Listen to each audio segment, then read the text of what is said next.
Hello everyone, welcome back to Fix the Family. My name is Raylan Alamont and we are bringing you truth without compromise for the family. This is Decadence Alive, talking about the moral decay that's around us, not for us to go home and cry in our beer or take our ball and go home, but to bring the truth, living the Catholic moral law in the moral decadence that's around us. Today we're talking about the homosexual lifestyle and homosexual acts. Now it seems like so far the items we've been talking about are all about sex, but that's a lot of the immorality that's around us. But sex is not evil. Sex is actually a beautiful act given to married couples, a man and a woman, husband and wife, in a permanent state of matrimony for love and procreation, for love and creation of babies. So if we look at those requirements given to us by the Catholic moral law, we'll see that homosexual acts are intrinsically evil because it eliminates that item of being open to life. The anatomy just doesn't work. There's no way to bear life through any of those acts. And you might still see that there, or might think there is a love between these two people, but we have to realize that the homosexual attraction is actually deviant. It's abnormal.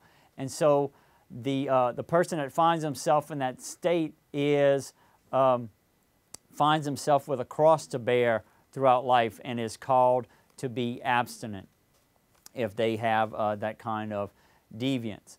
So someone had asked me, make a statement about the Scouts, or what their position on this has been or is becoming.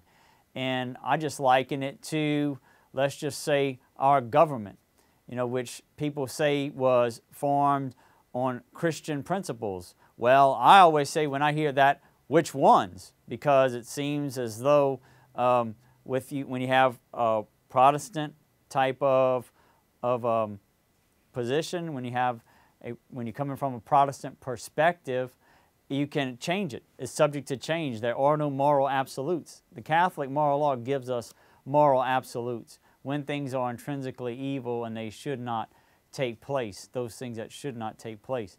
So just like same with secular organizations like the Scouts, it's always subject to change. There's no moral binding there, no moral foundation. It could just be changed just by a vote, as it has been done. Question I would ask, though, is why would we have our children in these secular groups that don't have their basis in the Catholic moral law? And fortunately, I was guided early on not to put kids in a bunch of these organizations or in these activities. Do things as a family. The family is the basic unit of society. We shouldn't have to put our children into an organization like the Scouts to teach them character and virtue and honor and respect. They should be learning those things at home with us. We have a family that's large enough for them to build those relationships with each other. Live as a family, not having to have somebody from the neighborhood always over visiting, but do things as a family and live as a family. Now the person, again, who finds himself in that situation of being a homosexual, having a homosexual tendency, again, is called to a life of virtue, a life of abstinence. But how do we react to those people?